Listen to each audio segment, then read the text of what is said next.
Parlons Cannes, et après avoir parlé d'un film de 1991, parlons d'un film plus proche de nous, un film de 2018.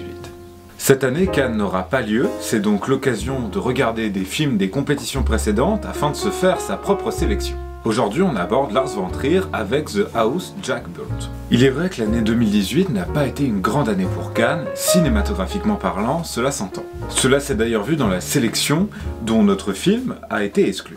En effet, le film de Lars von Trier fut présenté hors compétition. Ce film n'est en apparence pas très original, c'est l'histoire d'un serial killer qui fait sa confession. Il y raconte ses histoires de famille, son dérapage vers des meurtres de plus en plus fréquents, et son projet, celui de se construire sa propre maison. J'avoue que ce pitch m'a longtemps rebuté. Les films qui ont pour personnages principaux des psychopathes ont tendance à m'agacer puisque c'est un sujet qui a été vu et revu, sur lequel on a tout dit, tout écrit depuis déjà longtemps. Mais c'était sous-estimé Lars von Trier. Le film ne raconte pas l'histoire ennuyante d'un serial killer, il raconte en fait l'histoire d'un homme qui est en train de se former une carapace et qui est en train de se raconter une histoire. Sa confession sonne comme un écho avec les doutes et les anxiétés que nous avons tous. Alors oui, il est fortement possible que vous n'ayez pas envie de massacrer des gens de manière complètement gratuite, mais ce que raconte le film, c'est que le meurtre est une forme d'addiction, une tentative de justification existentielle pour un homme qui se perd progressivement au milieu du monde. Lars von Trier a eu l'idée de reprendre cette idée que deux personnes se parlent et font avancer ainsi le récit, comme dans Nymphomaniac. Cela fonctionne parce qu'une dialectique s'installe vis-à-vis du personnage, mais aussi vis-à-vis des spectateurs. En un sens, c'est une forme de thérapie pour Mr. Sophistication et aussi pour le public.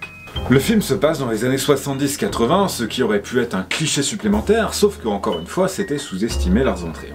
Déjà, il y a la présence du dogme qui change complètement tout. La caméra embarquée, jumelée au montage cut et brut de Lars von Trier, donne un aspect presque sensoriel au film. On se sent pris entre les différentes émotions des personnages, que ce soit les pulsions de Mr. Sophistication ou encore la peur de ses victimes. Lars von Trier ne fait pas un film gratuit et esthétique sur un serial killer.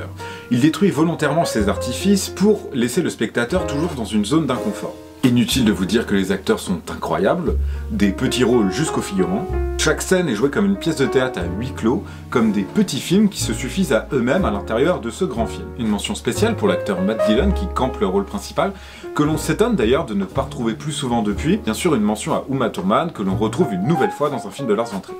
Seul petit bémol, ombre au tableau ou nuage dans un ciel ensoleillé, la fin du film. Après nous avoir fait voyager 2h20 dans l'inconscient d'un serial killer, le film nous abandonne, comme ça, presque comme au milieu de la route, avec une fin métaphorique. Fin plutôt maladroite et peu intéressante. Une conclusion plutôt ratée qui a certainement d'ailleurs découragé spectateurs et critiques. Seulement, ne jugeons pas l'ensemble d'un film sur quelques minutes, peut-être lamentablement géré. Jugeons-le plutôt sur tout le reste, car le film est incroyable, frappant et saisissant, et ce ne sont pas les 10 dernières minutes, un peu chaotiques, j'en conviens, qui vont le faire vaciller. Je vous recommande bien sûr de regarder ce film le plus vite possible. Cet épisode de critique est maintenant terminé, si vous voulez en voir d'autres, je vous invite à vous abonner. En attendant, portez-vous bien, regardez des films et surtout des bons, à bientôt.